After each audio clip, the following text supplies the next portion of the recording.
Is sick and fucking tired of seeing all the carnivore shit all over these fucking apps.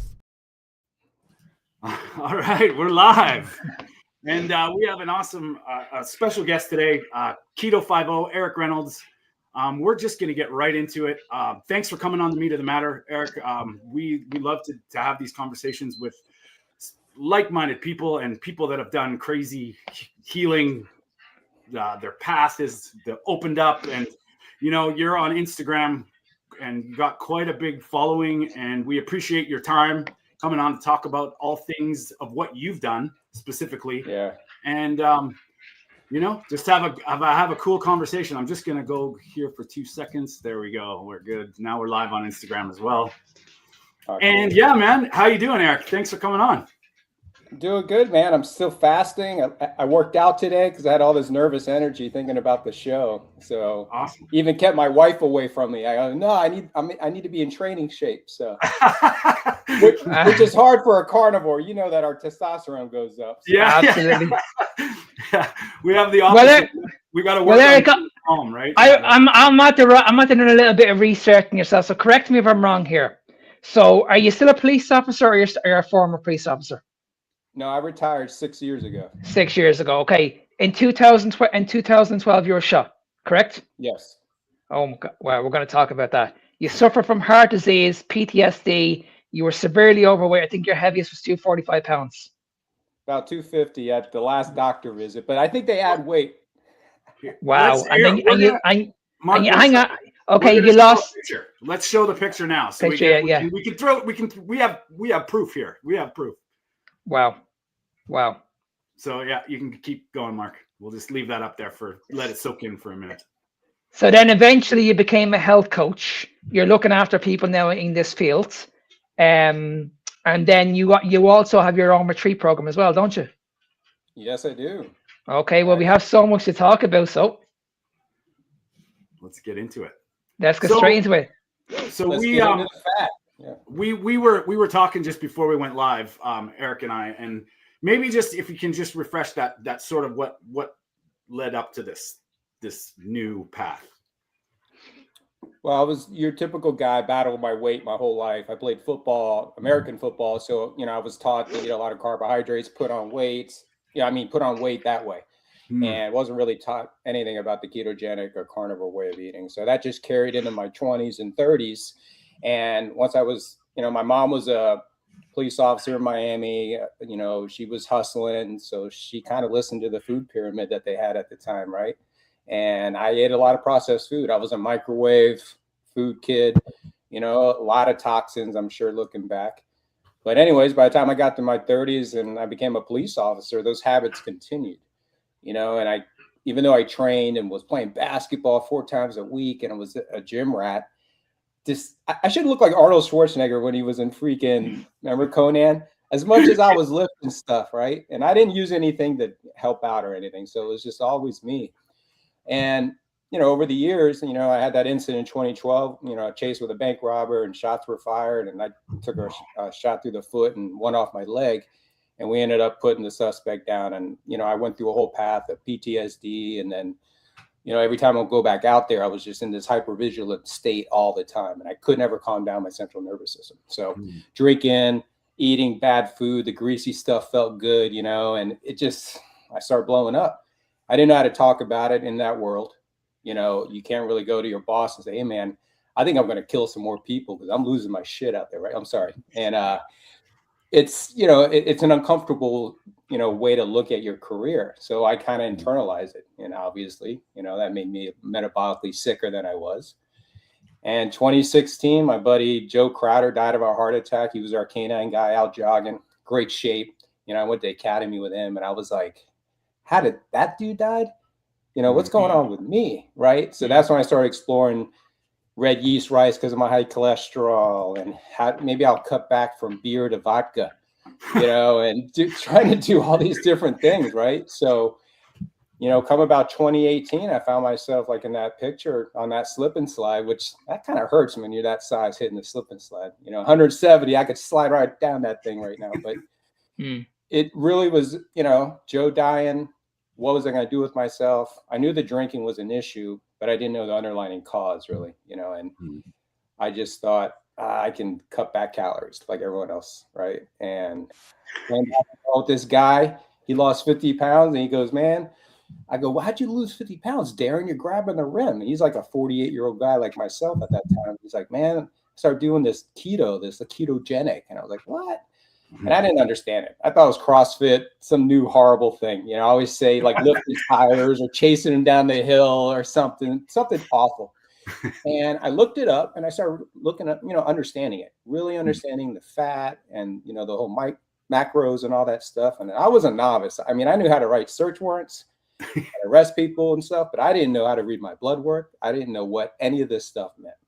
So guys like Dr. Ken Berry, Paul Saladino, Nina Teicholz, I started taking a little dive into that world as I was doing keto. And 6 months later, I was down 50 pounds, and I mean, I can keep going how guys started noticing. They nicknamed me Keto Five-O at the PD, started helping records and dispatch and other agencies. So when I retired in 2019, I said, I'm going to get into this coaching world and really start helping first responders. And I never realized at the time my brain was healing and recovering from the trauma that I'd gone through. And, the alcohol battle took a long time, it took through 2023 when I was able to finally let that go.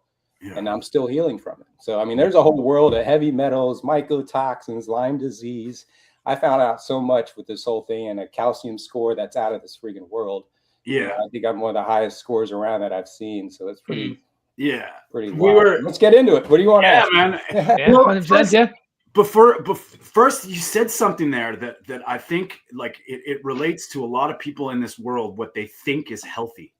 And once you start digging down the metabolic side and all the possible environmental stuff, we realize that just because somebody looks healthy doesn't necessarily mean they are. And you even in the pandemic, like you saw people, healthy people are dying from this too. And my question is, were they really healthy? Just maybe on the surface level, they look great, but we don't know what's going on under the hood. And it seems like you've been digging deep into the other stuff that matters. I was a self-conscious guy my whole life. I always had a belly. No matter how much I worked out, I wasn't confident, taking my shirt off at the beach and stuff. There'll always be a more ripped guy around hogging that up, right? And it was just, I was never comfortable. So I'd always thought about it. I'm like, what if I got ripped one day? How would I do that? And I never really knew I could have been enjoying steak and eggs all this time, right? So I started noticing people inflamed everywhere I went too. When I started healing, you could see it. You could see it in their face and the way they moved, and you're like, wow. Even at the gym, the way they train, I'm like, dude, if you just lay off the carbohydrates, you come back in a month, that exercise, you'll be freaking nailing it, and it's just, yeah. So you do take a deep dive. I'm sorry. Sorry for interrupting you, Eric. And it's such a pity that we don't understand that, isn't it? Because when like Tony mentions, when we look at what's going on in the world at the moment, we know it's the wrong message because everybody's just focusing on calories. As long as you're in a calorie deficit, it doesn't matter what kind of food you're eating. But people have no idea because we always hear this term of fat is going to make you fat. This is what we always hear. But people have no idea what carbohydrates are doing to the body. They have absolutely no idea the damage, what it leads to. This is the information that we're listening to, unfortunately. We all know that everybody can lose weight and be in a calorie deficit and look absolutely amazing. But if you're losing weight and you feel horrendous, well, then you're obviously not healthy. Wow. Yeah. I'll give you a star for one of the things for me was understanding high fructose corn syrup. Once I took a deep dive with that and like Dr. Robert, was it Lustig? Really understood the difference between sugar and what this high fructose corn syrup was doing to me. Now, once in a while, if something has a little cane sugar in it, I'm okay with it. Yeah. It's that other toxin. I was like, oh my God, it's in everything. Sausages, your breakfast sausages and all kinds of craziness that, that was the big one for me. I understood how it affected my body on a physiological level. And I was like, wow, that's wrecking my system. Yeah. Every time I put that in my body. So, his book Metabolical, I think, like for people that want to get into like why it changed my life too. Like that was, and it's like the high fructose corn syrup side is like the seed oils. it's unnecessary. It doesn't matter if it's okay or not. Like this is something that was manufactured in a, for a purpose, and it wasn't for your health. That's it. People say, well, it's not that bad if you can monitor. There's so much great, but it's unnecessary. It was never in our food. It was never a thing. So, that's where people come at us with, like, in this space anyway, that, seed oils aren't that bad, but they were never around 250 years ago, let alone 100 years ago. They're unnecessary. They're not a part of it. And so it's not really, it's the wrong argument, I feel. And high fructose corn syrup is a huge deal. And you're right. It's in everything, and when you start stripping down that stuff, you're like, this is crazy. And then it's the same with table sugar and cane sugar. Where does it come from? It's mostly in our plants and it's mostly in our fruits. This is what we're told. This is what we're told to consume. Yeah. So it was a pretty crazy, like, it's, I kind of joke with people. I go, imagine everything that you believe in your religion is turned upside down. Yeah. That's how it was for me, with just like the food pyramid flipping up, like you saw in South Park. It was really like that. And then it was instant. The minute I changed my diet, pretty fast, the ketones start, flaring up, and I was just reading about the different foods, and what's in them, that I had a carb app or whatever that would scan stuff. And, I was like, wow, 2 pounds a week, was happening. And, once I went carnivore, the rest of the weight shredded off. I got the plants out of my diet, like got the cauliflower out, the broccoli out, the kale, all that crap. And then I just started meat, cheese, dairy, and I retired at that same point though. So I did let go of 20 years of stress as a police officer. Wow. So it was the perfect recipe. And I saw abs for the first time. I mean, I'm still self-conscious. I don't go around taking my shirt off. But my wife's like, God, I can't believe I'm married to a new man, because she's experienced both guys. My wife stayed this. Was it an easy transition from keto to carnivore, or was it just it took a little bit of time? I always say I'm more of a ketovore. I always added more meat. Like if any keto recipe said 1 pound of ground beef, and then it said all the cheese, I would do like 2 pounds of ground beef, extra cheese. So I was overdoing it. And I'd always see my protein going higher on my little app back. I only did that for 2 months. Once I trained myself, I kind of ate the same type of food and meal prepping and stuff. I knew the snacks. I knew when I kind of really took control. And I did the eating window. I mean, I did everything that they say to do, and it was very successful for me. It was easy for me to follow, like don't eat after 5. So I made sure I had food ready by 4:30. Just a little discipline. My job makes me disciplined. My life has kind of done that. So I was able to make that. I know a lot of people have an issue with it, and that's what we got to work on. That's why I like showing up at your door and doing a Keto Five-O search warrant. Let's go in your pantry. And they're like, no. Yeah. You're like, Keto Five-O out. Okay. That's, and it seems like a lot of people that get it, like once you start feeling it, like that's where you find your place with what works for you, and you take your power back. And that's ultimately, at the end of the day, I tell people all the time, like, I can't tell you that salmon will make you feel good. We know there's nutrients in there. We know there's not a lot of anti-nutrients in there, but if you feel like shit eating salmon, don't eat it. Eat beef. You know what I mean? There's and I'm the same. I always say to people, okay, don't take my word for this. Don't take if I'm lying, just do it for 3 months. Do it for 3 months and then get back to me. Provide me with an update how you get on in 12 weeks time. Because at the end of the day, like this is what frustrates me about the industry. We're forcing this on people. People are saying that, okay, you're like the vegans. Why don't you not allow people to eat what they want to eat? And I've always said, okay, listen, this is just information. This is just literally information. If you want to come back at me and say it doesn't work, well, make sure you come back at me with a reason. At least give it a go. Give it a go and you have to give it a go for at least 12 weeks. It's not going to be a quick fix.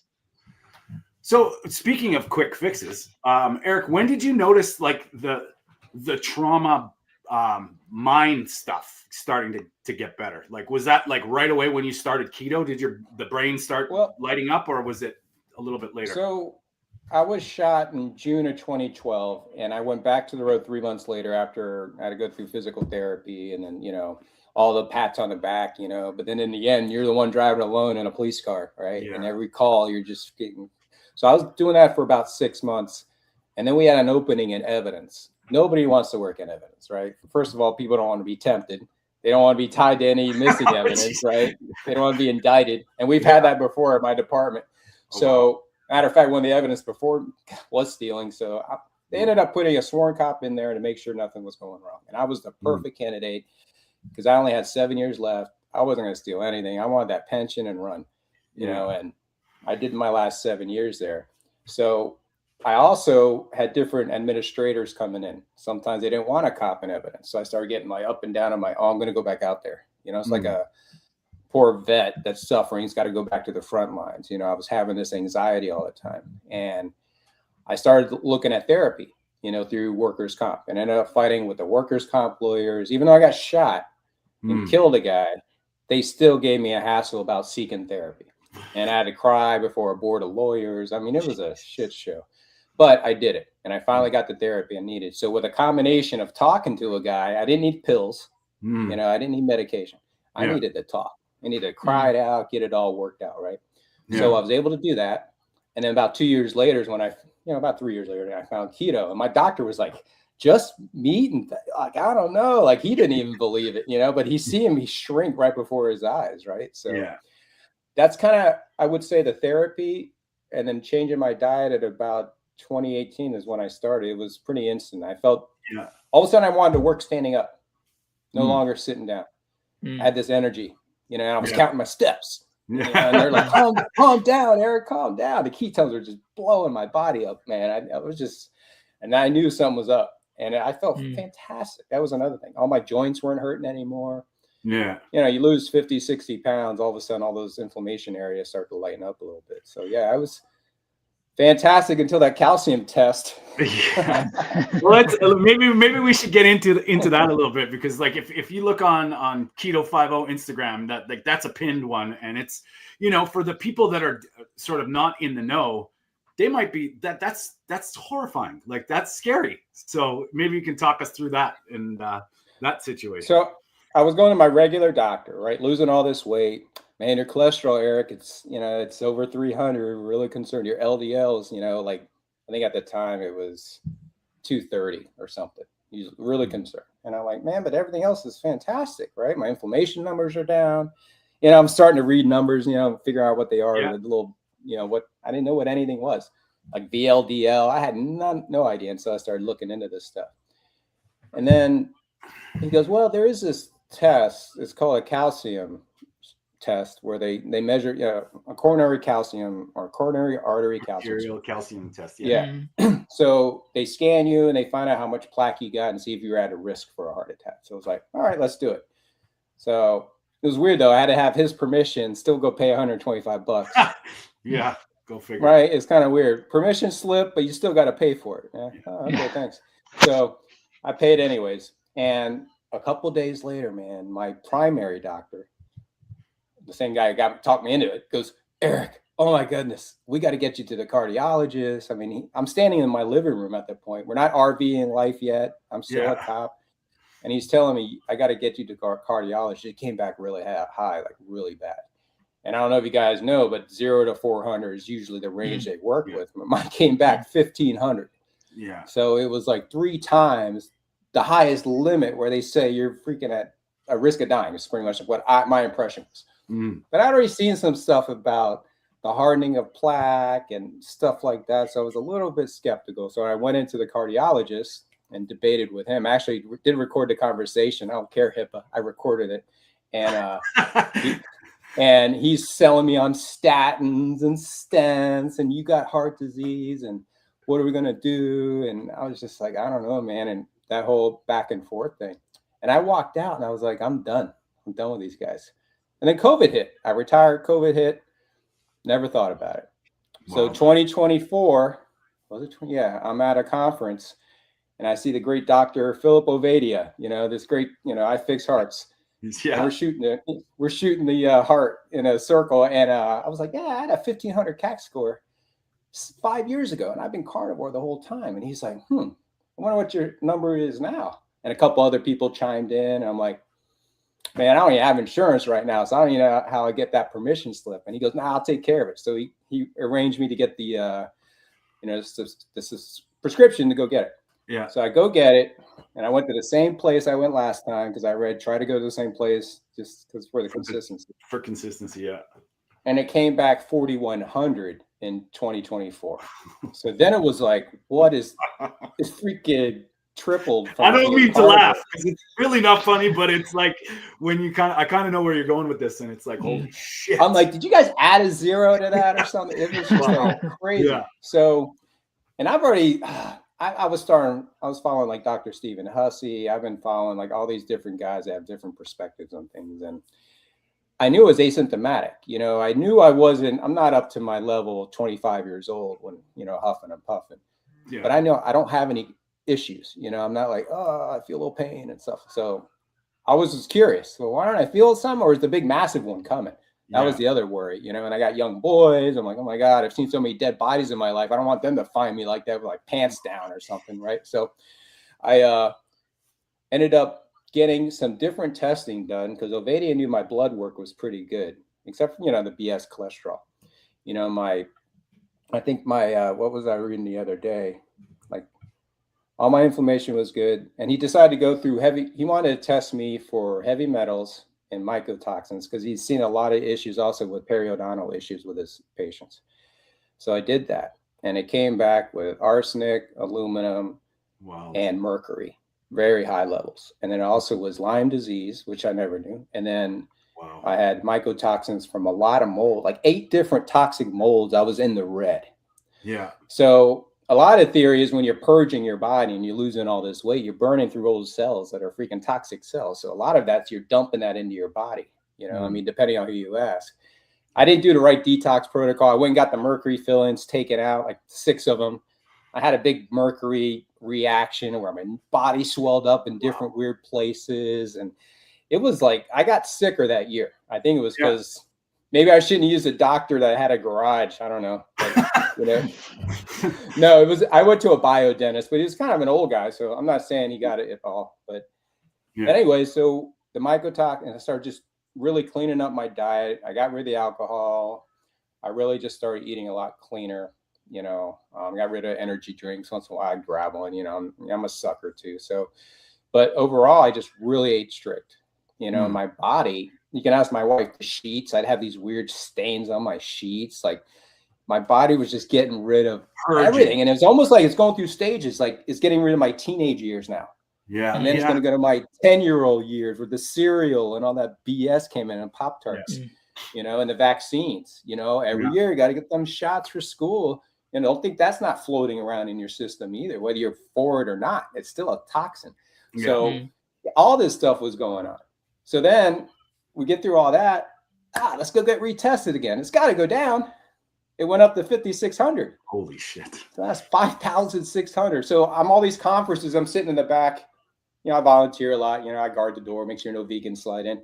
And they're like, yeah, 400 and 200. I'm like, oh my God, I'm 5,000. So then Dr. Ovadia sent me for a heart flow with contrast where they inject you with dye, which is quite the trip. If you ever had that done, your whole body lights up on fire and all the sensitive spots are burning and you got to be still. So they did that whole scan and it came back. The worst artery I have is pretty much only blocked 30%. Yeah. And I didn't have any high numbers of any soft plaque floating around. So as of right now, there's no medical intervention that's needed. Yeah. I don't need stents. Statins aren't good. Well, I'm already calcified. What are statins going to do? So I'm taking Lumbrokinase, which I don't promote them. This is just what I take. I don't know if you guys have ever seen this. Yeah. It's a version of natto. But it's supposedly 30 times more powerful. And of all you carnivores, this is actually from earthworms, not soy. So that's my little, for the carnivore world. But I've been on that for about 6 months, 2 pills a day. You got to time it because it is an enzyme. You know, and I've got some other fibrosis stuff going on. Like I got Viking's disease. I don't know if you guys ever heard of Dupuytren's. No. It's you get these like some of your audience will know, like 5% of the population has. It's big in Ireland and England and Scotland. It's like I call it Viking's disease. So it was in the Netherlands and all that stuff. So it's almost, I can't like extend my hands to do yoga poses because my fingers pulling forward trying to just, oh wow, Yeah, it's a really wild tale. If you look, and that's the one thing carnivore hasn't helped. It's still there. I still got to do certain massages.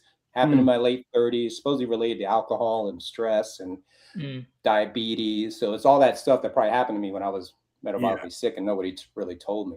Yeah. So it's close. On a tangent. It's closely related to gout, isn't it? Yeah. You ever heard of Latterhosen? Yeah, I have heard of it. Yeah. It's in that world. It's also, because I got that in my feet too. So it's pretty interesting. I don't know if it's related to my CAC score, because maybe there's some whole fibrosis stuff going on in the whole body, but other than that, I'm really healthy, 56. We travel in the RV around the country with our kids and we homeschool them. I mean, it's been amazing. Crazy journey. It's been amazing. I mean, outdoors has helped me more than anything. Yeah. Can I just touch on your career? I'm sure you would have seen a lot of this in your sector, where a lot of these people would have been severely overweight. They would have been sitting around. They would have been falling into depression. They would have had so much anxiety, PTSD. They're all mad. They're all hangry. Yeah, and I'm sure you would have seen this, like in the change or in the cafeteria. These people would have been eating like horrendous amount of food. What were these people saying to you when when you decided to become keto and then you became carnivore, and they were saying, okay, you're not eating the carbohydrates, you're not eating the vegetables? Like, what was the feedback? First, they say, "Are you okay?" But you're glowing. You're not sickly, so they know something's up. I had a couple of guys, they'd walk by and like, "What's going on? What's happening?" And I'm like, "Keto, baby," or I'd say something like that. I would just try to explain to people, because a big thing with us was our kids. Our kids eat very clean, and we go to birthday parties or we go to little get-togethers, and it's like, why don't you give your kids a pizza? Why don't you give them, a slice of this or that? And we always brought our own food. We were those people. We'd bring almond flour, freaking cake that we'd get from some brand that was less toxic, and let our kids enjoy the sweets while the other kids ate that freaking garbage. And we just stuck to our guns because we saw it. We tried it. All right, let them have a slice. And my kids were maniacs. It took 2 days to recover. So once you pull that stuff out and you see how it reacts to your kids, obviously it's easier for you not to do it or feed that to them. You get it out of your house. And that's what we tell parents now. Like, oh, he won't eat it unless we put quick on it. Quick powder. Fucking quick powder. That's freaking. Well, what happens if he doesn't? He's gonna eat. Eventually, he will eat. Or she will eat. I mean, doesn't mean you gotta like feed him that kind of toxin. So yeah, my mom's pretty interesting story. She had a hard time with it at first too.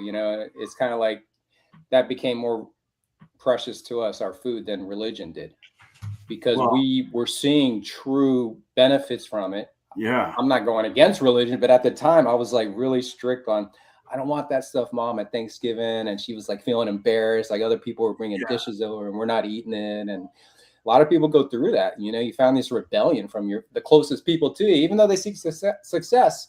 Well, yeah, your biggest critic, right? It's kind of funny. It's kind of funny how when you have these epiphanies or you have these results, people love it when you cheat, or they love it when I feel awesome. Oh, come on, it's your birthday, or come on, just have this. Just you can have a cookie, and it's like, wow. I'm just telling you that this is poison. Two things happen.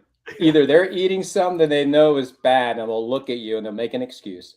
Well, I'm going to, I'll start Monday, or I know this is bad for me, dude, Or if I do it, they're like, oh, look at Mr. Keto. Piece of cake. That's the two sides, you know, but you just got to lead by example. And I try to educate a little bit at a time. My kids, I have a 14-year-old now and the 10-year-old, they both got little YouTube channels that we have them running for business, they do little stop motion and stuff like that, action figure stuff. And they answer followers. We keep, we want them to be entrepreneurs. We don't want them to be regular people that just fall in line, that work for a police department and get almost killed chasing a bank robber for chase. Did they help me? When I reached out to them and said, hey, can you help me with my mortgage? I even took a bullet for you guys. So they don't care about you. So I'm preparing my boys. They're going to know the Constitution. They know how to shoot guns. They're going to be like little freedom fighters. And their mother is Turkish, so they do come from a Muslim background. So they got the Christian side, or some call me a pagan, and you got that side, and then you got my wife's side. They're well-rounded, and their diet has been huge. They don't eat the stuff that drives them up and down emotionally, and they stay well-regulated. They have their issues, like every boy. Like my 14-year-old's like turning into a man, but he's still 14. And the 10-year-old's a little more sensitive. So there's just things we work with, but overall, they know how bad sugars are and bad carbohydrates and all those, Doritos and all that stuff. And they're little influencers, they're little friends. We see it when they're in their little homeschool circles talking, different ages. And you really see them just talking about, you shouldn't eat that, man, because it's not really nutritious, And I'm like, it's in their brain, Yeah, man. Well, I think back to just all of us when we're growing up, like how often were we thinking you just went, okay, cereal's good, eat it because it's breakfast, it's great. Yeah. Now when we start questioning this stuff, it's wild. If we could have known this, like your kids, if we could have known this our whole lives and just even been 50%, imagine what would have happened. Like at least we know this is shit, whether you're going to be tempted or you're going to be young and partying, whatever. But what the foundations are. And I think that's amazing when the kids start getting actively aware of what is ultimately food. That's huge. But it's great when it's coming from the parents, because that's where it starts from. Yeah, my kids saw me big. They saw me big. They saw me drinking. They saw me stressed out. My son was actually, my oldest was 6 months old when I got shot. And I drive around with a little scooter and stuff like that. And I've been with them. I came from, my parents have been married 8 times. So the consistency of having parents in the house, I know has been a real big thing. And I've been able to try to do it as much as I can, and I saw it in the hood. I've seen it in rich areas, divorced families. It's killing us because these kids, unfortunately, a lot of them are just lost little souls, man. They just need guidance. They need mentors. I see what an influence I have on my kids.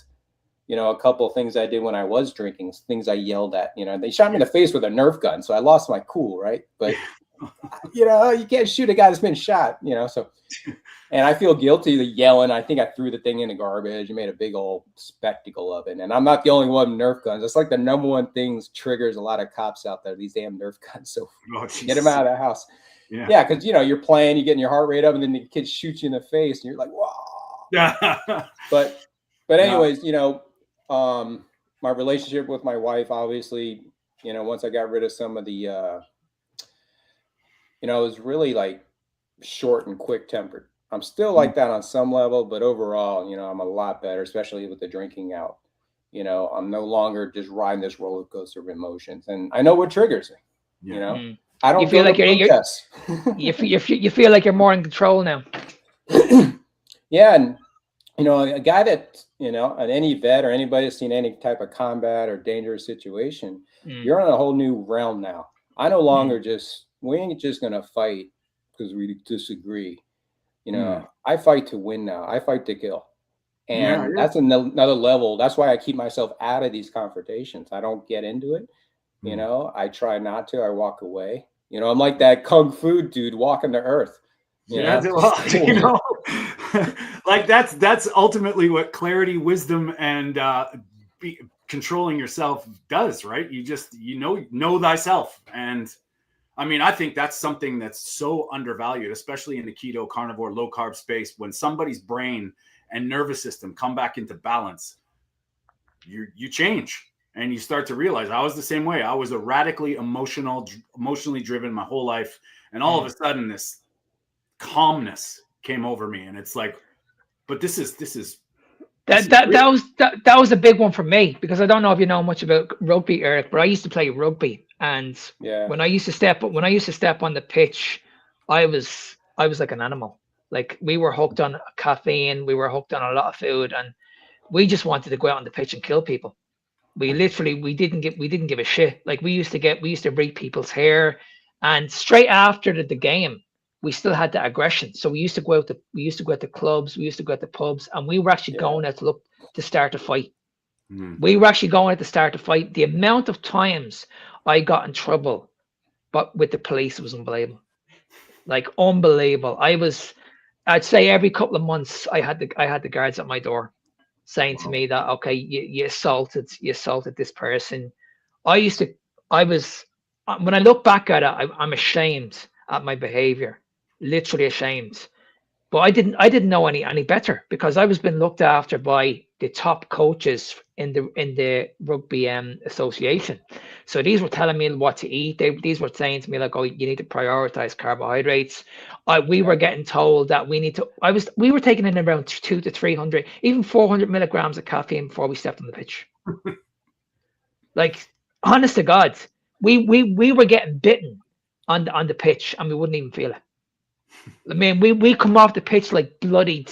We'd have all bumps all over our faces, and we wouldn't even feel it. We'd jump in the ice bath, and we were like, okay, we're ready to go again, because we had that adrenaline rush. We were just like, okay, we just can't get this out of our system. We just want to continue doing this for the rest of the day.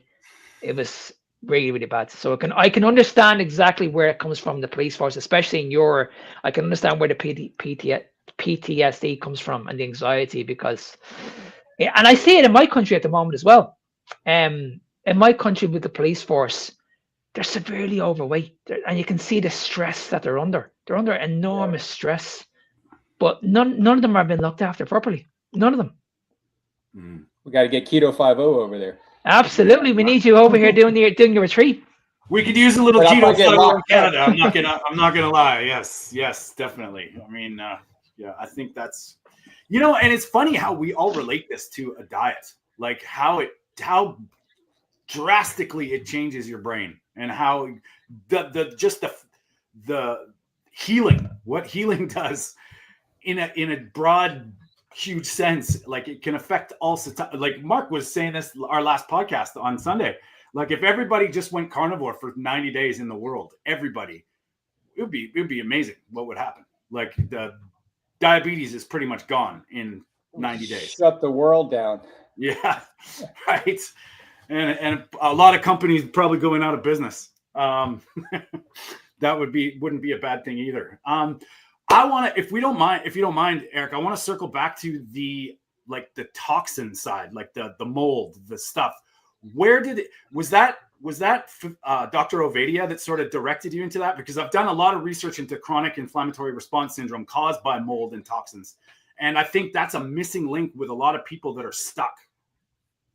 I think because I took a deep dive too. I was like, well, where am I getting this mold from? I know in Florida, all of our houses were filled with mold around here. So I was like, if you tested everyone around us, would everyone test as high, or is it specific to me and my condition and the factors that caused everything? I do know the MTHFR gene. I got one of them. So it's like, I do have a problem with detoxing, sometimes getting rid of stuff. So the molds, going back to molds, I think it was a lot of the food I ate, a lot of fast food, you eat, if your chicken's eating moldy stuff, you're going to eat the moldy chicken. So I think my vest, just we wear polyester all the time for the most part, unless you're, one of those smooth little detectives that's like on TV and you're sweating in that plastic or that, petroleum based clothing all day long. And my vest, and every cop can say this, if you're in South Florida, any heat, you would get mold patterns on your freaking vest. And we take it outside, you spray it down. Here, let me take some freaking, some toxic, spray it down and put it back on my body, right? And, you get a new vest every 4 years or whatever it is, 3 years, 5 years, but my vests were always just fucking moldy. Yeah. And I didn't think much of it. I used to get rashes on my back and just weird stuff that I go get removed by your basic doctor, would go in there and charge you.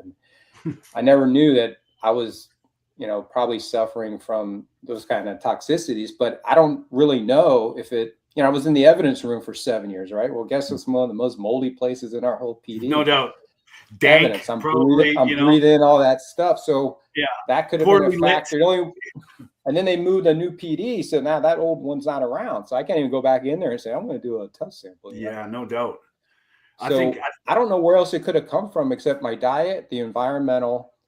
Unless there's mold in the vaccines I got growing up and stuff like that. I mean a lot of beer. I drank a lot of beer. I had a kegerator in my house. So I mean, that's a lot of this thing about bioaccumulation. Like, we have no idea. Like, this is the stuff you can't test. Like, we can test for it, but I mean, how it got there, how are you going to do your whole life? Like, and we have no idea the possible damages. And I mean, I think all of us, like, open-minded, once you start like digging into this stuff and not really being afraid of where it might lead you, it's all possible. And that's the thing where people, you know, it's like I've talked to people about, have you looked into mold? I've never been exposed to mold. I'm like, oh yeah, right. As you're drinking that Molson Canadian beer that's batch made from, you know, God knows where. And glyphosate and all that stuff, man. You know, I mean, I think I got poisoned a lot of my issues, you know, and getting back to the calcium score, a lot of that healing was happening, or that higher score was happening as I was healing. Yeah. So it could be a contributor to why it's so high, but it could be a good thing, right? Yeah. It didn't, you know, according to the MESA heart score and all that of having a heart, you know, attack in the next 10 years, I'm at like 33%. Yeah. And I'm like, wow, that's a 1 in 3 chance, you know, but all the other numbers are good. So, I mean, anyways, the mold, I think, was huge. The Lyme disease was an interesting one because my son got diagnosed with it in 2023, and it wasn't any ticks or anything. Even though we're traveling around, you know, we're pretty, you know, we look at our kids and we're aware, we're involved parents, and we didn't know where it came from. I'm not saying it's related to the thing that they had that shut the world down. I'm ready to put on my tinfoil hat right now. Yeah, like, but I have seen some stuff, you know, and, you know, my mom is Cuban, and her family did come from Cuba in the 60s where they allegedly spray. And so, I mean, there's a lot of stuff in there, whether it's genetic or not, you know, and I know once I went low inflammation diet, all my Lyme, you know, once in a while I have a flare up, you know, in the knee, but my son was the interesting one. He was the one that we were floored. We didn't know what was going on with him. And we thought he had Marfan syndrome or some stuff. We're looking at like all kinds of genetic testing. Yeah. And then a naturopath doctor said, well, based on him, it was moving around and locking him up in different spots, like his hip, his leg, you know, his jaw. And she's like, it sounds like Lyme. Get him tested for Lyme. And sure enough, we got him tested, and he tested positive. So we would have gone antibiotics. They said it was rheumatoid arthritis. They were all misdiagnosed in this poor 8-year-old kid, or 7 at the time. And it turned out to be Lyme disease. And once we cut out the sugar a little more aggressively, you know, or you can't have the honey like you used to, you know, you're drinking it like an alcoholic. And he got through it, you know, and I'm sorry, go ahead. No, we had Miranda. It was Miranda, Mark, I think. Yeah. She had Lyme, Alpha Gal, and Rocky Mountain, whatever that one is. All from ticks. And she was not supposed to be eating red meat. She ate only red meat, and it all went away, which was, you know, it's pretty wild. Ooh. Don't let that out. They're going to make her miraculously disappear. Yeah. It's eat your way through it. Yeah. And I mean, I'm curious to know, like, where, you know, when Lyme disease, you know, I've got a little bit of a conspiracy side of me too. And it's like, where did all this come from? I mean, you know, I think we go back to Germany. There's a whole deep path to this stuff, man. But anyways, that was some of the things that we're showing. You're asking about the mold. The mold's still like 100%. I can't say it was that house because we moved out of that house. We were living in an RV, traveling around. We were all over North Carolina, Tennessee, up to upstate New York. Yeah. Did we get something from there? Whether it was, you know, I know every time we come to Florida and we get around the Canadians that come down for the winter, we get sick. Oh, yeah. Been over taking that jab the whole time, man. And it seems like we get that secondary effect from it almost every time we come to Florida for the winter. Interesting. It's just, I hate it. I come here, I'm like, here we go. Us Canadians are model health, really. Like, I mean, it's just. I'm not saying every one of you, but the ones like in the camping world. Yeah, no, I would. Yeah, it's not good. I mean, you know, we all know this. We see the grocery stores, we see the public places, and it's people are laboring for breath, man. And it's just, and circling back to the mold stuff, people don't realize if you've had water damage in your house ever, you could be exposed to it. And, you know, we have no idea what these new building practices, what is, you know, they say water repellent or water resistant. What's happening to the water? Is it really going away, or is it just absorbing? It's really freaky. And it's just another side of, the next level where you start to go through. And I mean, I think a lot of people we see, especially in the carnivore space, and I'm sure you've helped people do this too, they have these amazing, miraculous turnarounds in health, but some people get stuck. Some people, it doesn't happen. And I think these are really important conversations to look into this stuff: mycotoxins, mold, exposure to all the radiation and forever chemicals that you can't really test for. Someone telling you that they don't have any problem with plastic as they're drinking a water bottle. It's like, okay. I was going to say water was I was a tap water kid growing up here in South Florida, and it was all that fluoride BS, the school fountains, everything I drank had that crap in it, and probably a lot of other stuff. Right. So who knows? Is that where the aluminum came from with the mercury, or to come from deodorant? Yeah. The arsenic, my mom's a homicide sergeant. It was actually kind of funny. If you guys ever want to see my mom's character, she's on that show Griselda on Netflix. They got a character on that show that is after my mom's career. Oh, right on. Oh, yeah. So it's pretty wild. So I forgot where I was going with this. Arsenic. Oh yeah. So my homicide mom is my wife's like, yeah, and he tested positive for arsenic, and she's like, why would he test positive for arsenic? She's looking at my wife like, are you fucking killing him?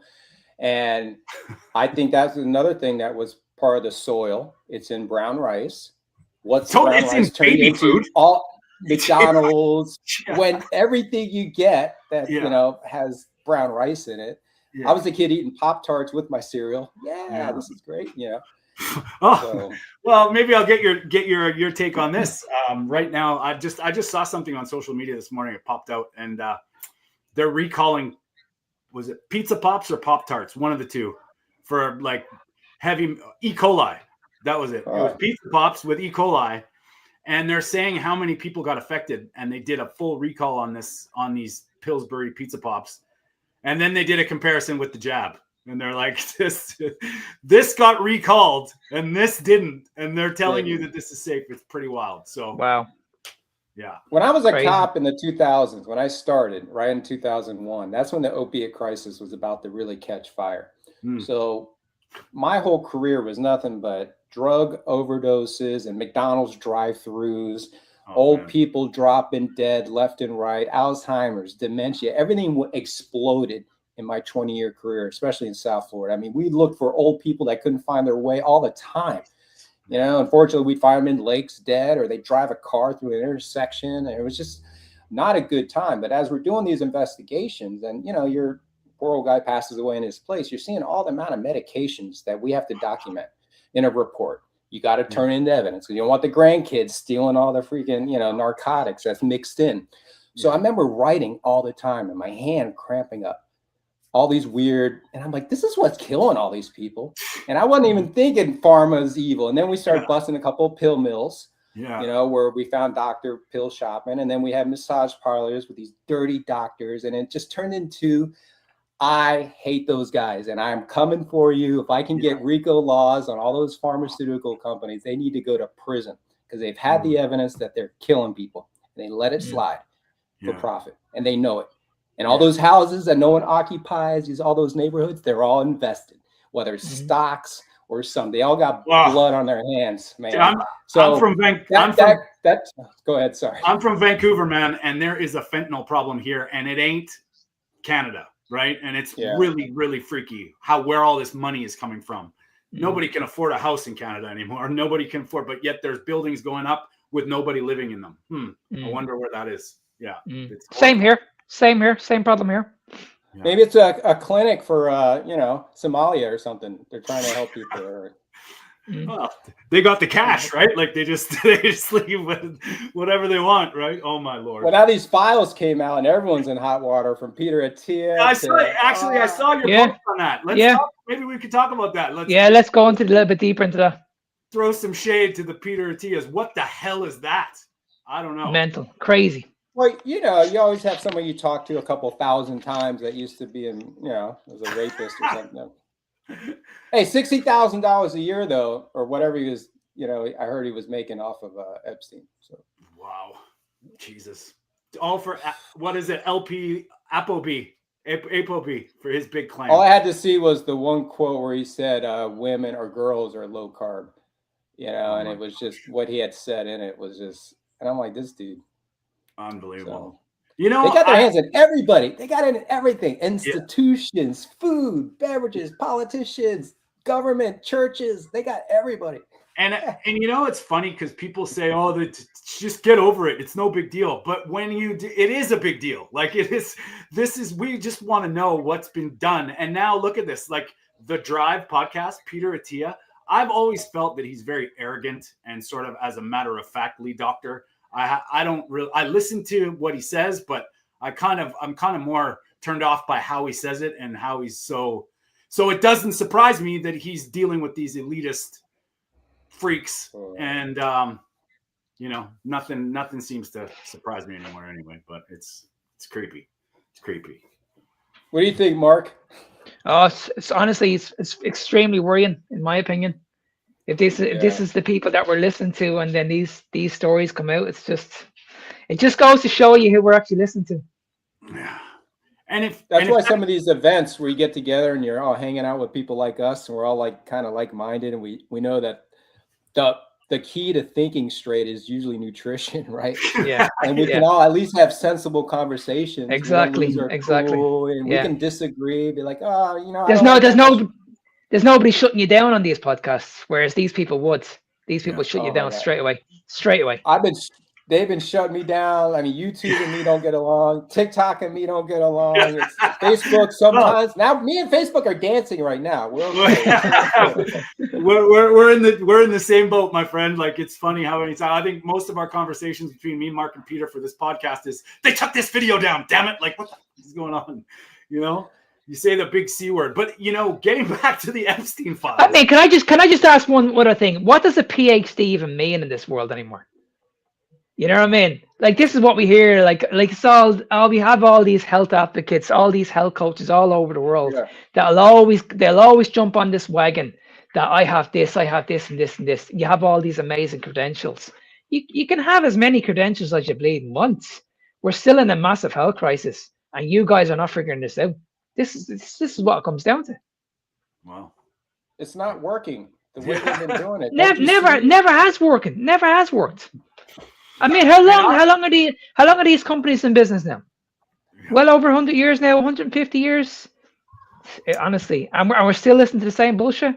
And if Peter Attia, he's sort of known in the metabolic health space. He's like, arguably a big influencer. How many of the big corporate food SEOs are in those files that we don't know their names? That would be an interesting. That would be an interesting deep dive, and I'm sure it's riddled. So all the people with big food saying that they're not that bad, big pharma, man, this stuff goes deep, and I don't think it's just proof they're not on our side for sure. 100%. The FDA is involved. Freaking Fauci, anyone that got a freaking pardon is probably in there. So yeah. And what are your thoughts? Being down south for me anyway, being in the States. Of RFK and this big shakeup. What are your thoughts on that? I love it. I love how he's pissing them all off. You'll see. What was it? Pocahontas. Elizabeth Warren was trying to give him shit about vaccines not being available to everybody. I'm like, you freaking witch. Yeah. This stuff is poison. It's never been shown to be ever effective. You're just part of the problem. And I think the food pyramid, we'll see. What are they going to do? Flip it back when everyone's healthy in 2 years? Right. No doubt. We're sorry. We want you sick and stupid. I think this is to stay because a lot of people are going to follow these guidelines. Yes. We've been out there, marching, doing this. I know people have been doing this since 2015, 2014. We're all part of this big movement, but this is just going to at least make enough of a little bit of a difference. I'm not saying I agree with everything on there, obviously, but it's a start in the right direction. But you can clearly see that these people still have their name all over it, because when you look at the saturated fats, it just doesn't make any sense. Wow. And this wouldn't have come down to RFK Jr. I can guarantee these corporations, these companies would have been like, okay, if we're doing this, because I think it's only updated until 2030, if I'm not correct. Every 5 years they put it out. So they can change it whenever they want. Yeah. You know what I mean? Climate, So they'll be like, oh, it's hurting the climate. You know? Yeah, you know what I mean? There's going to be something like, oh, we've decided broccoli is bad. We grow too much of it. We need to grow wheat, Just ridiculousness. Well, hopefully this takes Bill Gates down, though, because Bill Gates, this dude needs to just disappear. I'm tired of him. I just love that meme of him getting hit in the face with a pie. I put that out there as much as I can. He's a scumbag. How this guy ever got in control or any influence, he needs to go down. He's terrible. Well, all those organizations that Trump's getting us out of, get out. Let's reset. Absolutely, 100%. Team Trump all the way. That's what I say. I just hope people can keep their wits about them and just see why this has to be done. Like Bill Gates, we can talk about, but if you understand why we're talking like this, because he's so, I'm going to say it, he's evil. Like he has nobody's health in mind. He has nobody's, and I think he's a gopher for, whether you want to call it the Rockefellers, like I said, the tinfoil hat, but it's the systems. It's the systems that are, that I hope get taken down. I mean, Nina Teicholz actually, like she changed my life too. Like when I read her book and all these, it was like these ahas were going off. But, even like she says in most of her lectures, it's like, we know because we're digging into this, but people see these things and they act on it. And so the guidelines, just shifting it a little bit towards the greater good, people will see it. And, they don't have to read the 500-page document that comes with it. They just got to look at that picture and go, oh, I got to eat that, which hopefully becomes more available because, it's changed our lives, which is. The two films, I always throw this out there to people that really made a difference with me was The Magic Pill and then also Fat Fiction. Those two started my journey, and then I went through the rest. I went through the rest of them. Yeah. But those two were huge, and I was able to meet because I saw Doug Reynolds in Fat Fiction of Low Carb USA. And I actually emailed him, and we had a conversation. He started my whole podcast career because he invited me on his show. Wow, so amazing. I always give a shout out to those two movies because at the time I needed it. I needed to hear that information because I was, man, what do I do? Regular doctors? Do I start, thinking about my buddy that passed and he had stents put in? Do I start looking at stuff like that? So you never know what will do it for somebody. 100%. Because my first one was Food Lies. Did you ever see that one? Yes. That opened up my eyes. I was like, oh my God, like why don't the world not know about this? I was like, my wife's an angel. She came along wanting to do natural childbirth, and I was like, oh my goodness, because nobody does that. And she's like, well, my grandmother had 10 kids. It was all natural when they were traveling from Uzbekistan through Turkey and Saudi Arabia. All this crazy story. Yeah. And then we learned about the medical system and having babies. So that was a little bit of an introduction. And like, why do you guys do that? Why'd you yank the placenta out when we asked you to keep it in there? Yeah. And always did. And that was the beginning. And then she's the one that's like, you're not doing statins. You're not doing this. So you got to have a good mate with you, somebody that's along. And if they're not buying in, you got to get them on board. Because one of the hardest things I have to do with clients and people I coach is getting the rest of the family on board. Totally. Partners and family. Like you take a couple steps forward to lead the way, but you need to they have to realize that this is like, it's deeper than just. I was going to say, are we only an hour or we go longer than that? Whatever you want, man. Like we're, I'm just going to say one of the retreat programs I do for first responders is Cops and Campers. And we're having our 5th event this summer. And Dr. Robert Kiltz and Sally Norton are going to be there this year. So if you want to learn about oxalates and carnivore, you don't have to camp there. You could just swing by the day. It's this summer. You can follow me and I'll be talking about it. But when is that on, Eric? When is that on? July 9th through the 11th in Ithaca, New York. Oh, wow. And cool. We have cabins. We have you can bring your RV. Sometimes we can rent an RV for you. We have a live band. We do a lot of campfire therapy talks. We go on hikes. We have cornhole tournaments. We've done a documentary that's on YouTube back in 2022. It's self-funded. If you want to see what it's all about. But we got fire, we got veterans, we've got nurses, everyone's there. We got regular people that are mingling with us, and it's Awesome. been a really good way to introduce this world to my world, because a lot of these guys are like, I don't want to, whatever, but they see me, they start talking to these other people that are very knowledgeable and influential, and it makes a difference. And then every year I get somebody, hey man, I lost 40 pounds because of that conversation we had last year. Amazing. So that's really, and it was all because a campground tried to kick me out for my flag back in 2021. So it turned into this whole movement. Yeah, that's another thing. If you Google it, Whoa. Cop with flag getting kicked out of campground. So it was a wild tale, but we started a nonprofit out of it, and cool. It was a bad situation. And, I did lose my cool in the video with the guy telling, that's out there.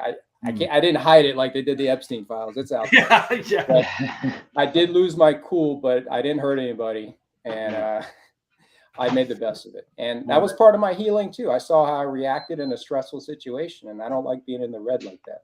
Yeah. So it was an eye opener for me too. And like I said, I've started this nonprofit. I got a lot of help. A lot of people are helping me out. We're trying to make it regional and go to a lot more different places. We've only had 9 different events in Atlanta.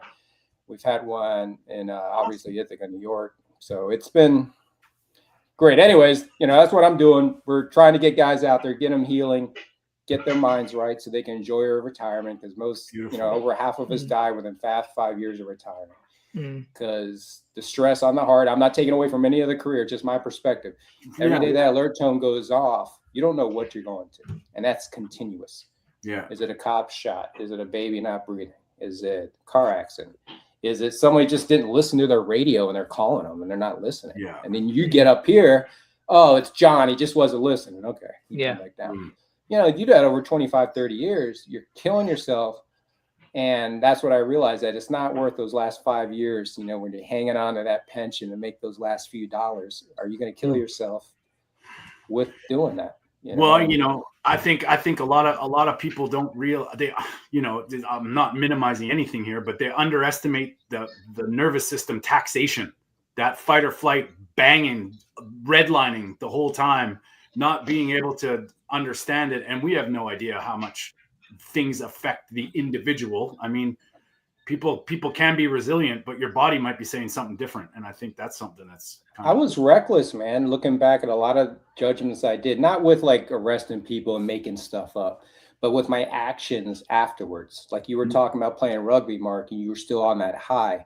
We would get done with a search warrant, taking bad guys down, and what do? We're going out. Yeah. Just like you see in the movies. And then some guy's trying to, he gets into a fight with a guy because he's talking to his girl. Like all that stuff happened. And you know what? We drove home. Yeah. And we all know who does it and who doesn't, and, that's one of the things that we are hypocrites about.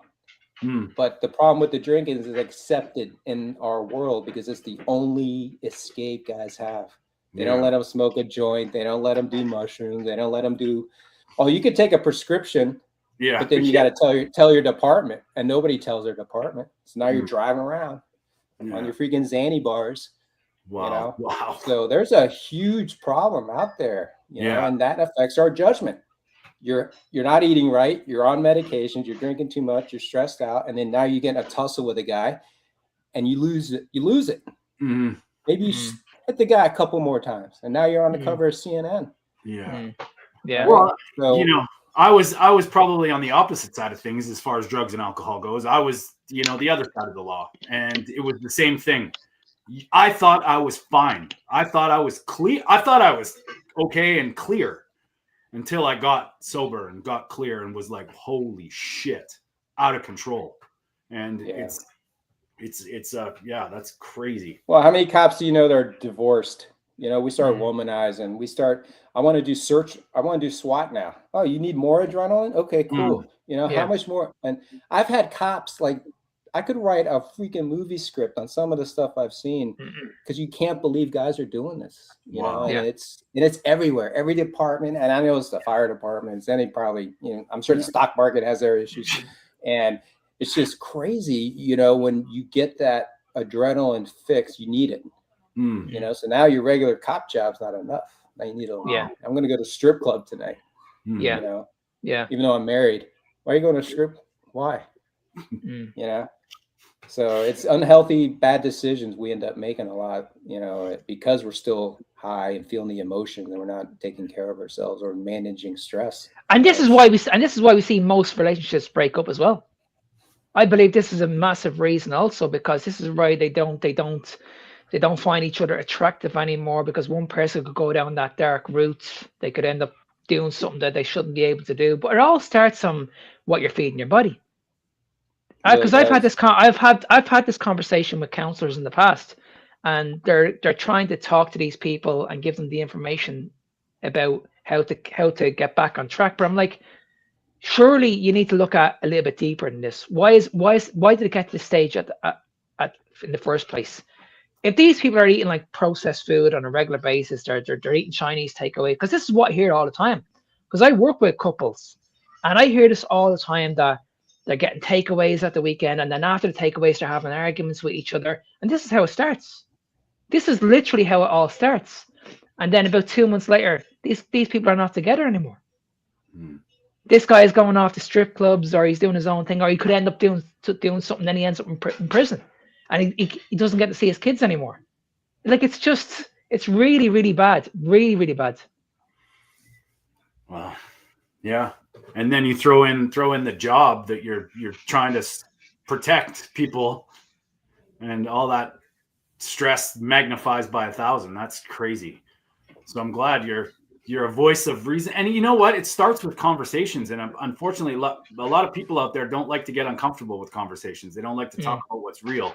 And, you know, I think these conversations are not only essential, but just, you know, we should be able to talk about stuff and not be ridiculed or blacklisted, or, you know, we're all human. We've all had to deal with a lot of stuff. And some of us, obviously, in different situations, way more than others. And, you know, if you weren't here, Eric, these people, I'm sure there's been quite a few people that have had these turnarounds that you've been directly responsible for, because you had the courage to start speaking about this stuff. And I think that's very important. Yeah. One of the things I would tell guys is, I found out later on there was a lot more guys from that department that started seeing the psychologist that I saw, that I fought workers' comp with. So it opened the door.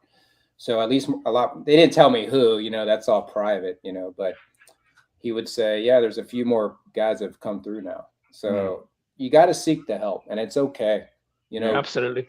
You're not supposed to see some of the stuff, you know, that you're forced to see out there, you know, and it built over your whole career. So it's okay to be a little bit messed up after 25 years going, why am I struggling? Well, that's normal, bro. You know, you've lost. But I think you hit the nail on the head, Eric. It's okay to ask for help. Right. You know what I mean? Yeah. Don't hide it in. If you're going through it, like, talk to people. You never know.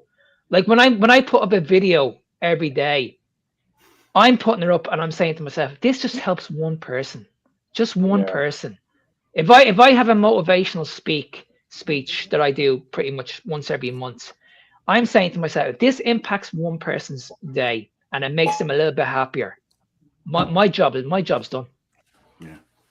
Yeah, you ain't the only one going through it. You know? Absolutely, 100%. We all go through it. We all have our ups and downs, regardless Whether of the it's situation. like you get frustrated with the person that walks in the grocery store and then stops at the door and doesn't move out of the way. It happens. It's okay. Absolutely, 100%. Pass them and keep walking. For me, it's lottery tickets at gas stations. Like, when there's like a bunch of people and someone's doing 9,000 lottery tickets, and you're like, really? I mean, I just need a lighter. I just need a lighter, dog. Yeah. And now I just laugh at myself watching this, how I used to handle this situation. It's like, you know, whatever. But yeah, it's pretty crazy. Eric, how are you for time? We want to. I'm good, man. Okay, I love it. That's good. I mean, I'm trying to think what other dark. We've already done the darkness. You know, the light. We could talk about the light, I guess. So my wife was into this tiny house show, right? Back when I'm doing keto, she's watching. You know, let's put a tree house in the backyard shows. You know, let's put a shipping container and weld them together.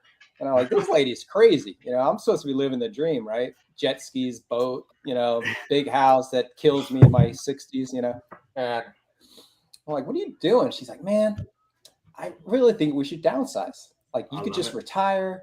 We could just hit the road. And I'm like, let's drag our house around. I'm like, what are you talking? Like RVing, right? This is 6 years later, 6 years ago. So I'm like, what are you talking about? And she's like, yeah, I think we should do it. So we went to a couple RV shows, and I'm like, I don't know. Well, during that time, I got an email, and this is a whole side. It's going to get us back to the RV.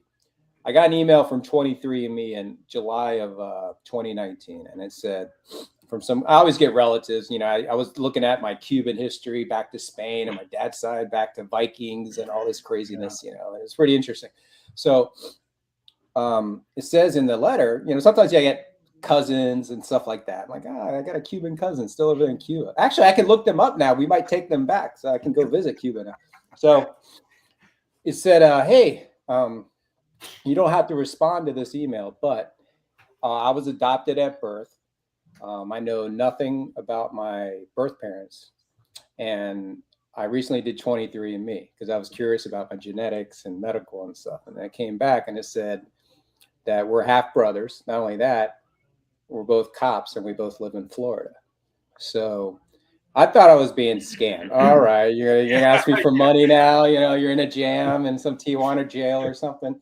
So we end up calling each other's departments, and it's legit. It turns out it's my older brother. He's a year and a half older than me. Wow. I guess my parents had me at 19, so I guess my dad was busy at 18. Okay. So this is before the Air Force. So he knocked some lady up. He never knew it, my dad. So make friends with this new guy. It's like aliens just dropped the clone down. He looks more like my dad than any of us, and I got all these other siblings through all those marriages. And I'm like, man, I've been the big brother all these years and you show up doing none of the work, So it was a big hit. I got to call my dad, say, Dad, where were you in the fall of 1967? I locked him in, like a good homicide cop, right? I locked him in at the location, the time, and it was a nice thing. Dave, my brother, had both of his adopted parents had passed away. So, and he had nobody. So he was just curious. So he found this whole new world of us. He found his birth mom. We were able to track her down through 23andMe. It was a really cool story. I mean, she died of cancer a year later after he found her. He had two more sisters on that side. So it was a wild story. But guess what he's been doing 10 years? RVing, right? So he took me camping for the first time. We rented an RV, had it taken out to like St. Augustine or maybe it's Cocoa Beach or something. And I was camping with my big brother that I just met. And we ended up doing Fox and Friends. We were on Lester Holt. We auditioned for The Amazing Race. It was a wild time. Right before COVID. Right before it. And then they shut it down. They hated cops in 2020. They're flipping cars. So we got locked out of the show. But it was a really cool time. And I started RVing because of him. Wow. He was like the final straw. So we got an RV. We hit the road in 2020. We traveled around and, we were homeschooling our two boys. They were still small. So it was, it was manageable. And we met so many friends for life all over the place. People from different walks of earth. You know how it is. You go to other countries or wherever. It's such a different experience to get to know people outside your circle. Yeah. And obviously I was able to do a lot more of those keto carnivore places, hack your health and all that stuff and just meet guys like you. And then social media started picking up and it was just like, I was turning this whole Keto Five-O thing, which is awesome, but I never anticipated. I was not trying to get on social media. I wasn't like trying to sell products or anything. And now it's just I'm helping more people now than I ever did as a cop. And I helped a lot of people as a cop. Yeah. I was a good cop. I didn't do things dirty. I try to be as honorable as I could. And I'm doing the same thing with this new world of like, dude, I wouldn't eat that, but if you want to, I'll be real with you. I'm not going to bullshit you. You're going to eat, you're going to drink, you're going to do something, you're going to cheat. It's going to happen. Yeah. But come back. Let's get you straight again, So when you're going around the RV, like how do you just go or do you have a sort of plan? Like, how does it work? Well, Thousand Trails is a camping membership where sometimes you can stay for 21 days. You got to switch every 21 days, go to another campground. They were the ones that suspended me for 2 months back when I call it Flaggate. Yeah. And I ended up getting 4 different campgrounds open up their and said, hey, bring your flag, your RV, and your family. You're staying with us. So they covered the next 2 months for us, all these different campgrounds. It was freaking awesome. That's why I started the whole nonprofit out of it. Yeah. But just, we wanted to see Niagara Falls that year. So we went straight up. You know, I didn't know we were so close to New York City that they were going to have a problem with a police flag, you know? Wow. But we just would say, my mom's in Tennessee. She retired from Miami and then went up to Tennessee. So we're always kind of going that way anyways, you know, see grandma. And we end up in the Carolinas, and then we've gone all the way up to the UP. We went through Michigan. That's my wife's favorite. You know, that was insane, going up to Mackinac and all the, you know, we went all the way through Wisconsin. We haven't gone out west because, you know, they're crazy out there. Yes, no, general. And that's a full commitment to go out to Utah, California, Oregon. You got to be out there a couple of years. You know, you just can't go rushing through that. You know, no, it is beautiful for sure. Yeah, the Pacific Northwest is beautiful, and the Rockies, like all that whole. Yeah, it's pretty cool. And it's hard, man. We've had blowouts. I mean, I got to one campground and one of my tires is gone off my RV. Just gone. I didn't even feel it, dude. My Ford F-350 dually pulled it. I mean, he didn't even feel it. But that's quite the shocking feeling. You get to a campground and one of your 4 tires is gone and you don't even know it. You know, I'm like, well, where'd it end up? Hopefully it didn't end up in someone's freaking windshield, right? So, I mean, no kidding. Jeez. But that's another thing. Learn how to drive on the road. You know, keeping things slow. You know, you're carrying your whole house with you. Like, I the police cars and stuff. I was so nervous driving. I was practicing at the mall by myself with the trailer. Like, oh, I got to learn how to do this. You know. As far as food goes, so how do you sort of go about with like? All right, so you got to use the apps. You got to find your milk app or whatever, so you can find your goat milks.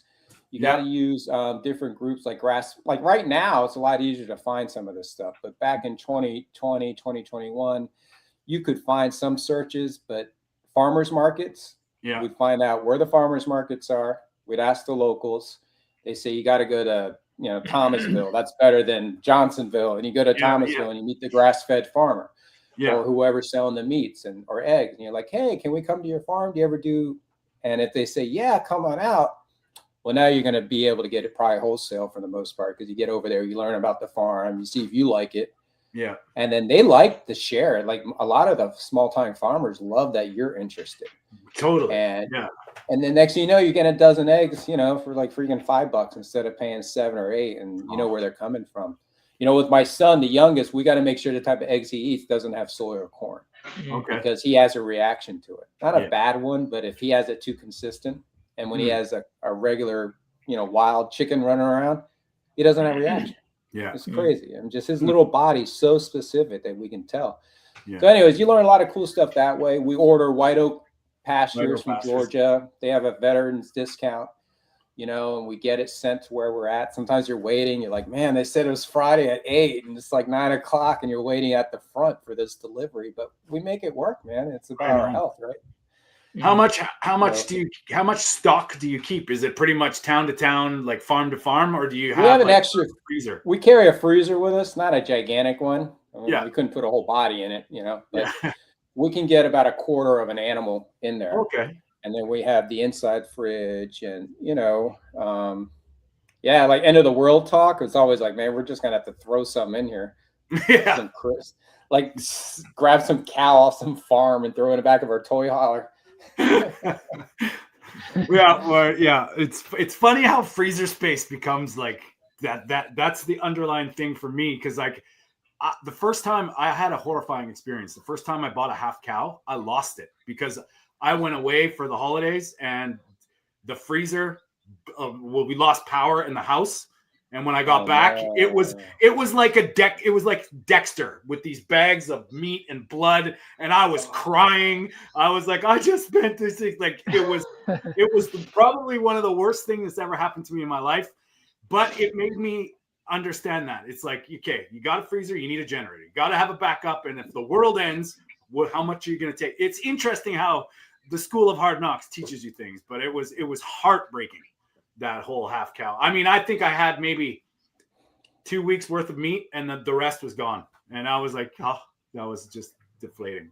So I can't imagine, you know, having that happening on the road where you're like, we need to have, so you got to be always thinking about it, right? You got to have your stock. Yeah. And I'm a little bit more like, I can go to any grocery store, like a local Food Line or something. I can find carnivore. You know?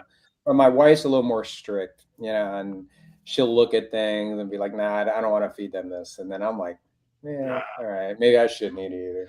Yeah, that's awesome, right? Like that's she doesn't do pork. That's one of the things. I love pork. She doesn't do a lot of pork. So me getting pork into my house sometimes, I don't have to sneak it. But she don't let me cook in the RV. No bacon in there because I destroyed it one time.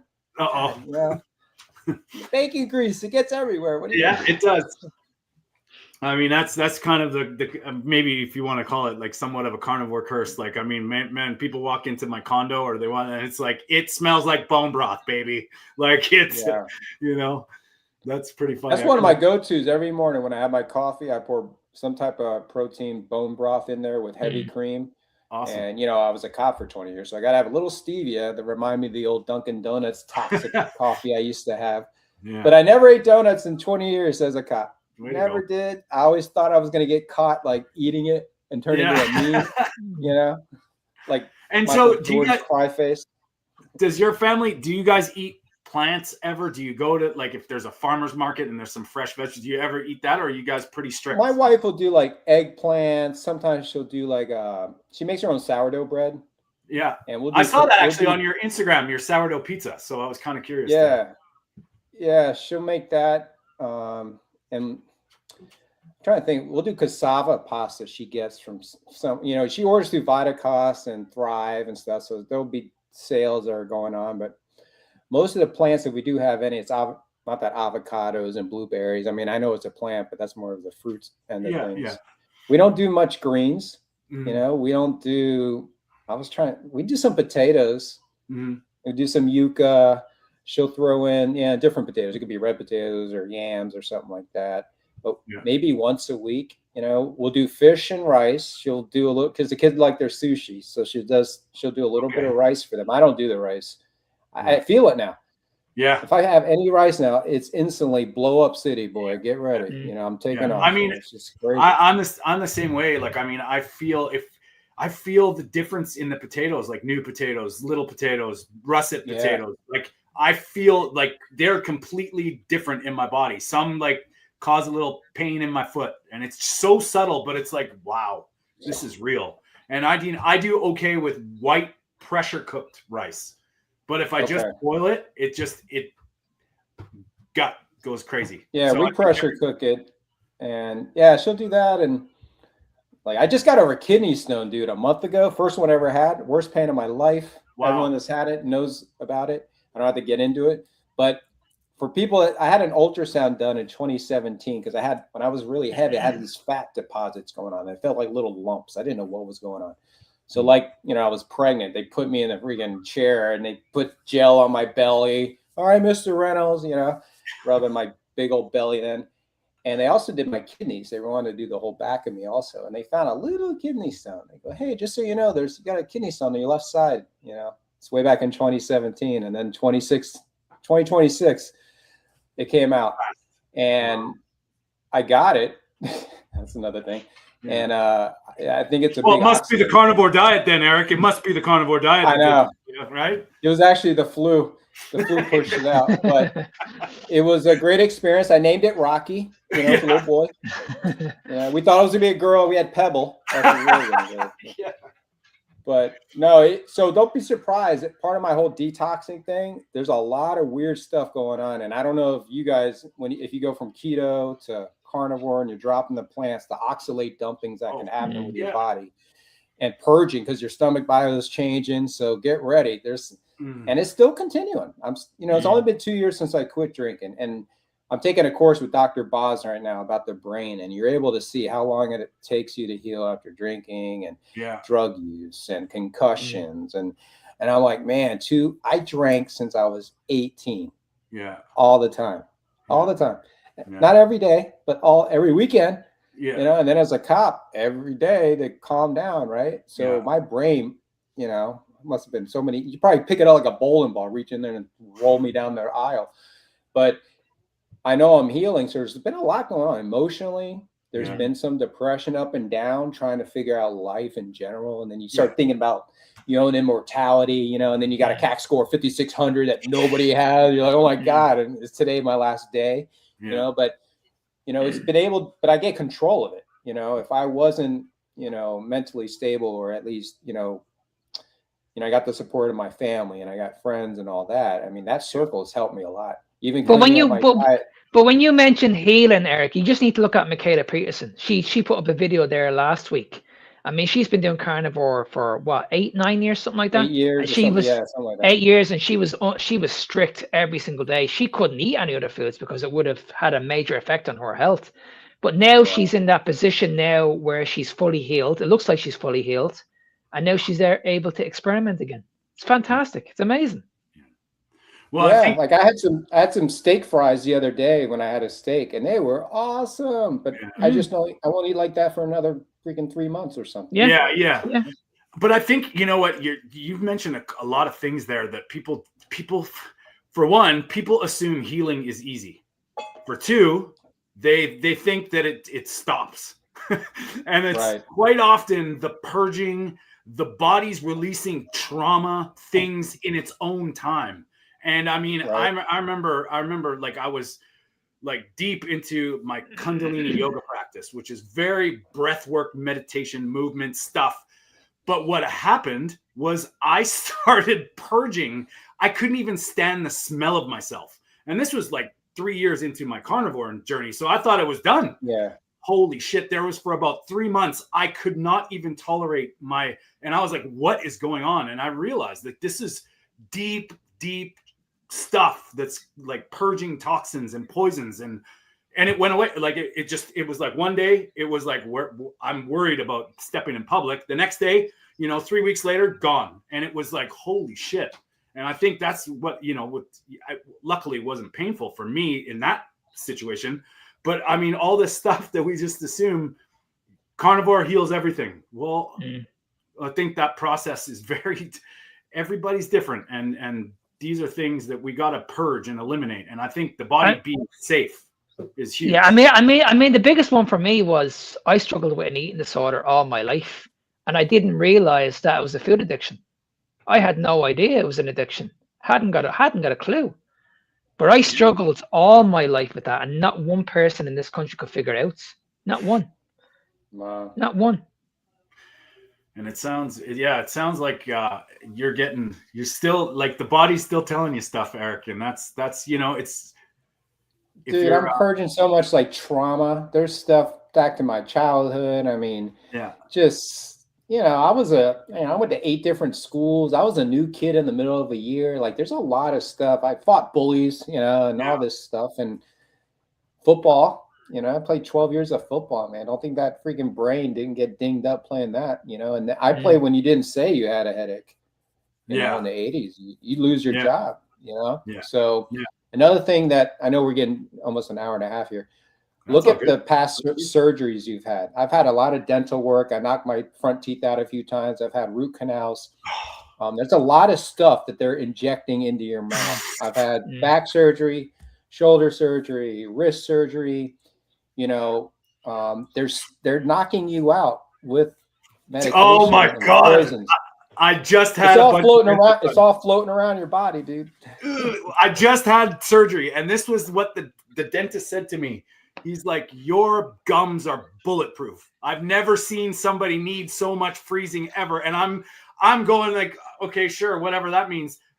And now that I just found out what a lot of this dental freezing stuff is, and you're like, oh my God, this is horrifying. Yeah, it's just, I don't want anything. Well, my kidney stone, they gave me morphine, extra doses, because I was screaming like a girl. And you still got to detox from that. That doesn't just, all right, you poop it out. No, it takes a while. It's in your cells, man. So I mean, all that stuff comes out, and the surgeries is big for me. I look back and I was like, man, all those procedures, my wisdom teeth, they pulled mine out for no reason, just because they said to. That was what they did. Maybe that's why I'm not so smart in like geometry. I'm a little stronger in algebra because I yanked my wisdom teeth out. Well, I'll tell you what, man, I'm the same way. Like I found out, like they just told me that I had some genetic bone degradation that's now stopped, which I didn't realize why I was having so many dental issues like for the last God, 10 years before I went low carb and carnivore. And it was like keto. I was keto for 3 months, had my wisdom teeth out, and I didn't feel any pain. None. I was at work that day going, what I've seen people with horror story chipmunk. Yeah. And I was fine. And I was like, this is crazy. And I think, you know, all the surgeries that I've had too, I think back now and go, oh my God, all the elective surgeries. Yeah. And if you got body fat on you, it's going to get stored in those fat cells. So when you purge it later on, don't be surprised your CAC score goes up. I'm thinking there's going to be a lot of people that have probably gone through what I've gone through and got themselves to lose a tremendous amount of weight. And I want to see what those calcium scores are. Yeah. It seems like if you did that much healing, you're going to show some type of higher score than the average person. Have you, like, because I often tell people too, it's like, now it's the quality of your blood and your arteries. Like whatever's happening, now it matters the quality of how your body is working. Have you ever heard of Dr. Tom Cowan? Oh, wait, did I just watch something with him? He's Tell got me more about another idea about the heart, right? And it's the like, heart not a pump? Is that what you're saying? Yeah. I just did a reel on him really fast talking about interesting stuff. Collateral arteries. Compensating. That's what they said happened to me, because they're like, how are you still alive and walking around with it? It's like, oh, because I got more blood flow than just those three main arteries. Yeah. So. And he was saying when they do these tests and stuff, like they don't test the other capillaries that are developing, because the body knows how to survive. It's an interesting, like it's like way out there, but it's wild how it makes you start thinking like, and his thing with the pump, and it's like, this is gravity and design. And once he starts going on, it's pretty fascinating. Man, I'm open to all of it. I listen, like the moon landing. I listen to that stuff. Is the world flat? I don't know. I thought freaking sugar was good. That was bad. So. Yeah. I was the same way, man. I'm like, nothing's off the table anymore, because it just keeps, like, nutrition started me down this way, and now I'm just like, mind is open, and it has to be open. And it's one of those things that you can tell, see the people. It's like, shit, I know nothing. I need to know, I need to learn more. And it seems like you're going down the same kind of, okay, let's take this logically and do what we can. I had a bunch of cop friends get their calcium scores tested because of what happened to me. And I thought for sure it was going to be the job, like all that stress. And then they came back with zeros. I'm like, well, it's not the job. Yeah. What is it now? It's got to be what I'm feeding my, and it took what I'm injecting to my body or whatever I was doing. There were so many more factors that go into it than just my diet. Yeah. So like you were saying, there's more to it. And some of your other issues could be Lyme, heavy metal toxicity, or something else that you're not really thinking about that you're still living in. Yeah, exactly. And I mean, and that's one thing that it's pretty obvious now, like, under the Socrates model is asking questions, man, just asking more questions. And assuming the answer, that could, that's probably what got a lot of people into trouble in the first place. Cause broccoli is healthy for you. Right. Well, Eric, I think, I think this is a perfect time to to wrap it up, man. I appreciate you coming on. Appreciate your time. Thank you, guys. We'd love to have you back on. Come hang out with us, and we can get man. We can get into some craziness. I mean, we're usually live on our actual show is live on Sundays. This is kind of a cool impromptu. We're starting new things. Oh, cool. We're just doing random lives, and it's fun to have these conversations with people that matter, man. And I don't say that lightly. Like your stuff, your content, your mission, your everything. It's very necessary. And I think if people would get their head out of their ass and start listening to the people that are doing it, done it, and helping people. I mean, that's what we're trying to do here. Hey, my testosterone went from 382 to almost 800 just on carnivore. So if you guys are worried about all that stuff, just change your diet, guys. Just try it, man. Yeah. So. Yeah. And I mean, it's amazing what happens when men become men. And they start living their lives like they grow beards and hair. No. That's what this is, man. This is like I never could grow. I could always grow a patchy, shitty beard. Yeah. But since I went carnivore, every winter I grow this because I can do it in a month, and it's like not itchy. It's like this is like we're pushing Santa Claus here, and it's just hilarious. I helped my 14-year-old shave the other day because Dad's got nobody showed me, so I'm like teaching him, and it was kind of cool. I'm like, if you go against the grain, you got to watch out. It's just kind of like it was kind of a cool moment. But yeah, beards are cool, man. I wish I could have had this as a kid. I was shaving my head. I had a flat top. If I had this, I would have joined a band. I was playing the guitar. I probably never gone to college. So. But it's fun. It's All interesting. Right, guys, thanks for having me. No worries. How do people find you? And we'll obviously, for everybody that's listening to this or on the replay, we will be putting all Eric's stuff in the description. So stand by for that. But let people know, please, Eric, where they can find you and about your retreat. It's just Keto Five-O. It's everywhere. That's the only platform that's the @Keto Five-O. And also anything with, it's my mouse pad, but Cops and Campers, you can look that up and find out how to, you can donate if you want to. I mean, we do take donations to help sponsor guys that, maybe they just been in a traumatic situation and need a break, or it could be they don't have the money for a camper. Well, we'll help you out, man. We'll cover it for you and your family. So good man. It's just trying to get guys there. Let's get you there. Let's get you to the party. You don't even have to talk. You can just sit there, and they're gonna feel it. So we know how it is. We just got to get them there. So thank you. So the retreats this summer, July 9th through the 11th in Ithaca, New York. So, feel free to come up and see Dr. Kiltz and Sally Norton and talk and, just hang out. So cool. Mark, any final? No, Eric, it's been a pleasure. I've been very, very eager to get you on now for a good while. You're making a difference in the world. So keep killing it, buddy.